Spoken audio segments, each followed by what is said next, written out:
Hi, boys and girls. Welcome back. I have Cooper with me right now. Augie's somewhere in the yard playing, probably being bad, like a puppy should be. But let's get started with Chapter 2. Halfway across town, Dr. Yanina Zinchenko, the world-famous librarian, was walking briskly through the cavernous building that was only days away from its gala grand opening. Alexandriaville's new public library had been under construction for 5 years. All work had been done with the utmost secrecy under the tightest possible security. One crew did the exterior renovations on what had once been the small Ohio city's most magnificent building, the Gold Leaf Bank. Other crews, carpenters, masons, electricians, and plumbers, worked on the interior. No single construction crew stayed on the job longer than 6 weeks. No crew knew what any of the other crews had done or would be doing. Can you believe that? Nobody knew, Coop. And when all those crews were finished, several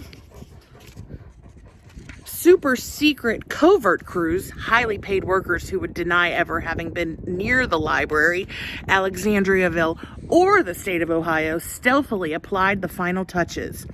Dr. Zinchenko had supervised the construction project for her employer, a very eccentric, some would say loony, billionaire. Only she knew all the marvels and wonders the incredible new library would hold and hide within its walls. Dr. Zinchenko was a tall woman with blazing red hair. She wore an expensive custom-tailored business suit, jazzy high-heeled shoes, a Bluetooth earpiece, and glasses with thick red frames.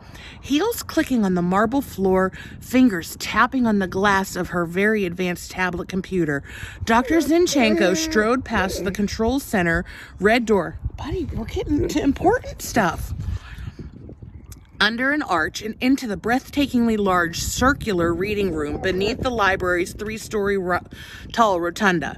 The bank building, which provided the shell for the new library, had been built in 1931.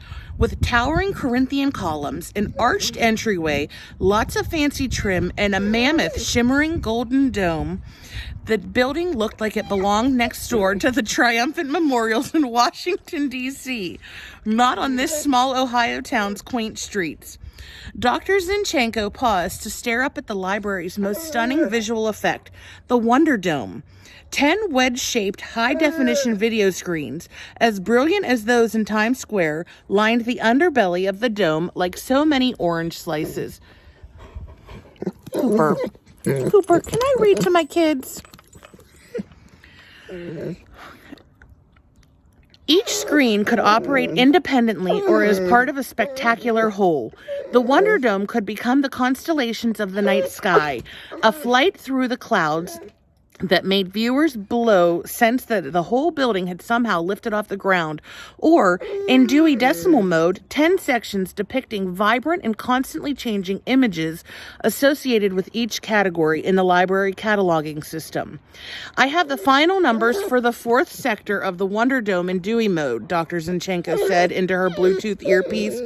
364.1092. She carefully over-enunciated each word to make certain the video artist knew what specific numbers should occasionally drift across the 4th wedge amid the swirling social sciences montage featuring a floating judge's gavel, a tumbling teacher's apple, and a gentle snowfall of holiday icons.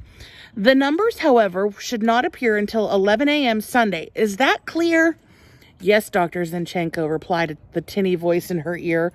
Next, Dr. Zinchenko studied the holographic statues projected into black crepe-lined recesses cut into the massive stone piers that supported the arched windows from which the Wonder Dome rose.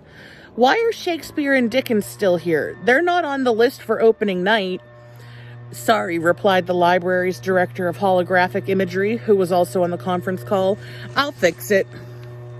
Thank you. Exiting the rotunda, the librarian entered the children's room. It was dim, with only a few work lights glowing, but Dr. Zinchenko had memorized the layout of the miniature tables and was able to march, without bumping her shins, to the story corner for a final check on her recently installed geese. The flock of 6 audio animatronic goslings, fluffy robots with ping-pongish eyeballs, created for the new library by Imagineers who used to work at Disney World, stood perched atop an angled bookcase in the corner.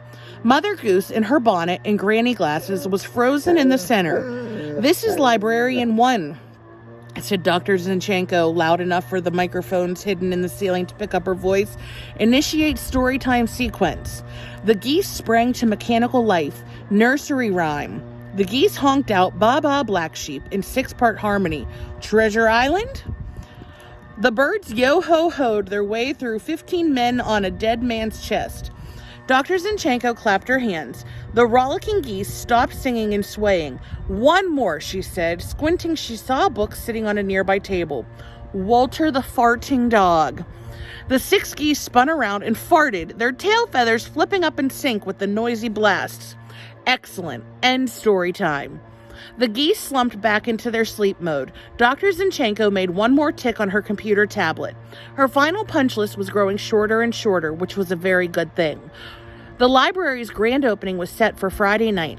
Dr. Z and her army of associates had only a few days left to smooth out any kinks in the library's complex operating system. Suddenly, Dr. Zinchenko heard a low rumbling sound. Turning around, she was eyeballed to icy blue eyeball with a very rare white tiger. Dr. Zinchenko sighed and touched her Bluetooth earpiece. "Miss G, this is Dr. Z. What is our white Bengal tiger doing in the children's department?" "I see. Apparently there was a slight misunderstanding. We do not want him permanently positioned near the Jungle Book. Check the call number 599.757. Right. He should be in zoology. Yes. Please. Right away. Thank you, Miss G." And like a vanishing mirage, the tiger disappeared. I hope you enjoyed Chapter 2. See you for Chapter 3 a little later. Bye.